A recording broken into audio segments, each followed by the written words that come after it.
Hey crafty friends, Christina here with you from SunnyDay Memories. So for this month, we are going to be diving into a new paper collection from Stampin' Up. We are doing the Unbounded Beauty paper collection, and we chose to feature this one for this month because it features the in colors, the new 5 colors from Stampin' Up for the next 2 years. So here is a nice cover shot here of the collection, just so you can kind of get a feel for it. And then when you open up the catalog here, you can see stamp sets that coordinate with it, the other coordinating products, as well as the paper that we are going to be featuring in these videos this month.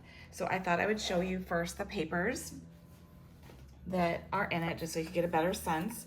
So you've got these beautiful floral papers, as well as some like color washed ones. You've got this nice floral here. You've got this color wash here with the colors blended in there, another one. I love that it has that kind of watercolor look, but it's also got texture to it. So you've got those ones, you've got some more floral. And then when you flip it over, you've got 6 more designs here. So you've got a total of 12 different patterns that you can work with. And again, they're in the new 5 in colors. So I thought I would show you the in colors as well, just so you kind of have a sense of that before we get started. So we have got our Shy Shamrock, which is this beautiful green color. We've got the Petunia Pop, which is a lovely purple color, kind of a little bit of pink to it. We've got the Summer Splash, which is still has a little bit of green to it, but it's got that blue. All of these colors are just wonderful, I think, for summer. It just kind of makes you think of like popsicles in summer and being at the beach. And then this is Pretty in Pink. And then finally, we've got our Peach Pie. So let's go ahead and look at the project that we're going to make this week. So this week we are doing a really fun and really easy treat box. So it is the perfect size when you open it up to hold a Ghiradelli square. And since we are using the in colors, I got these fun, I believe they are dark chocolate raspberry Ghiradelli squares, because it's perfect for bringing out those color tones in the papers that we're using with the Unbounded Beauty. So let's go ahead and get started. So we are going to be using Summer Splash for the base of the treat box. So you are going to need one piece that measures 3 inches wide by 9 inches long, and then you're going to need a second piece that's 1.5, so it's half as wide, by 8 inches tall. And then you're going to want to grab your paper trimmer, and we're going to do some scoring. So we're going to put it in here. And we are first going to go ahead and score it at 3 1/4. So let's see, make sure I get this right. 3 1/4. And bring this up. So we've got 3 1/4, 3 3/4, and then 7. So I need to bring my arm out here. Make sure I can get it in the frame. Move this out of the way here for a second. So then we're going to go all the way over here to 7 inches. For that, and then we've got 7 1/2. So that is for our 3 by 9 piece. So you can see you've got 2 little seams here for the treat box, and then we're going to take our second piece, and we're going to go ahead and score this at 2 1/2, at 3, at 6, all the way over here at 6. And then 6 1/2.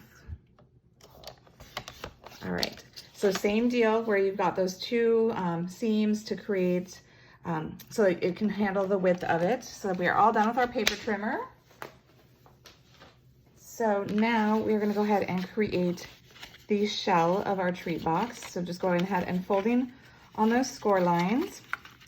And you can kind of see it take shape. So this is going to be your top front flap here, the wider piece. And this smaller piece here at the base, this is going to be the bottom holder that's going to hold that treat in there. And then we are going to use this piece here. And this is going to go inside here, and it's going to help create that holder. So let's grab some tear and tape. So we've got a nice strong hold. And what I'm going to do is I'm going to place some along this seam. So you've got, if you look at it, you've got your 1 score line, your 2nd score line from the bottom, and you're going to go right along there. And then I'm going to also put some at the top of this, so that way I'm capturing this piece at both edges that it makes contact, so that way it will be strong. So hopefully you can kind of see what I'm talking about here. So like because I've got this one along the seam, it's gonna capture it down bottom here, and this one's gonna have the top part, so that way it's very held on there really tight and won't have any issues with coming apart. Remove the backing from that tear and tape, and I'm just gonna simply use these score lines as my guide. So these two inner score lines are going to be exactly lined up with the edge of this piece, and then the base of this is going to be lined up with that other score line. You're gonna go ahead and stick it in. So then this is going to allow you to, you're gonna bring these pieces in. It doesn't matter which one, if you have the short go on top or the bigger one go on top. These are gonna go inward with this coming up, and that's gonna be all glued together, creating that pocket. So what I like to do, again, making sure I get all pieces, getting some adhesive so that way it all makes contact, is I put it on the edge of this one, because that's gonna get glued to the back here. And then I'm gonna go ahead and put one on the bottom edge here. So one's on the top and the other's on the bottom here, so that way it's making contact in two different spots. Always wanting to strengthen what you're putting together. And then I'm gonna put a piece along the top of this flap, because these two are gonna go together, they're gonna be held together. And then when this comes up, I want this to hold to that. So that's why I'm gonna put it on the inside along that top portion. So I've got a little on there, and I'm gonna add a little bit more. And then I'm gonna remove the backing on all of these and glue it together. So as I bring these together, I wanna make sure that it is staying in line with the edge of the box. I don't want it too far in so that it's angled, and I don't want it too far out here to create too big of a pocket. I wanna try to keep it as in line with the edges as I can. And then I'm gonna bring these two together and let those stick together once I'm happy with the way that's at. And then I'm gonna bring that bottom flap up, and that's gonna seal it all together. And so I can kind of tell that I did kind of go in a little far. There's a little extra lip here on the edge, but that's fine. It will be just fine when we go ahead and decorate it. So now we've got that pocket created that will fit that Ghiradelli square in there. And right now it's a little bit loose because we haven't covered it, and we're gonna actually cover it to kind of tie it all together nicely. So let's go ahead and talk about the pieces that we're gonna need for the covering here. So I'm just using one strip here, and it is 2 inches wide, and it's 5.5 inches long. And I'm not doing any scoring. All I'm doing is I'm kind of centering it on the front here, so that way the seam is on the back, and I am just wrapping it around and kind of giving it a firm little push, not too firm obviously that you break the candy, but enough that you can kind of see where that's going to be. And then I'm gonna do the same thing I've been doing, where I'm gonna put a piece underneath here at the edge and a piece here on the top. So I'm always doing one under and one on top, so that way it's got contact in 2 different points and will hold very nice. I've removed the backing on that, and then I'm just gonna go ahead and keeping those little the impressions that I created where they were, and then making sure that the edges stay in line. I'm just gonna go ahead and seal that closed so it's wrapped around there. You can do it as tight as you want. It doesn't necessarily need to, mine doesn't pull out loose, like they can go ahead and rip that to get that open. If you want it loose so they can just pull it out, that's fine too. But really, they're not really gonna be able to do much with the wrapper anyway once they're done, so it doesn't matter if it's tight or loose. And then that's just gonna go popped right in there. And now you can see it's a lot more fitted in there. It's tighter, not too tight though, but it's enough that it's not gonna fall out. So it's like the perfect size, perfect width on there. All right, and then we are gonna go ahead and start decorating that. So the front of this pocket that we created, I've used some of our basic white, and this measures 2 7/8 inch long. Or, I'm sorry, that's 2 7/8 this way, and then 3 1/8 long this way. And I'm gonna go ahead and glue this down. Oops. It's just some basic Stampin' Seal here. And I'll have a slight border of that summer splash poking through. And then I will take this piece here. Let's see how this measures. What do I got? This is 2 3/4 long by 1 1/4 high. And it's actually just the back side of the paper that we're using on the front. So it's really nice that we're able to use both sides. Oops, I flipped over and I wanted it on this way. Okay, so we're gonna go ahead and add some seal here. So I've gone ahead and laid that down here on the front cover. So now that's decorated really nicely. It's in line with the colors that we're using with the summer splash, and it's got the basic white. So I also took a piece of basic white here to use for the sentiment. And this one measures 2 3/4 long by 1 1/2 wide. So that way I can put it right here in this open space, so that once you put this in there, it's a spot where they can see, you can just sign it, or you can write a little message for the recipient. It just makes for a nice added touch to your little package here. And then I've already gone ahead and started adhering the front pieces together.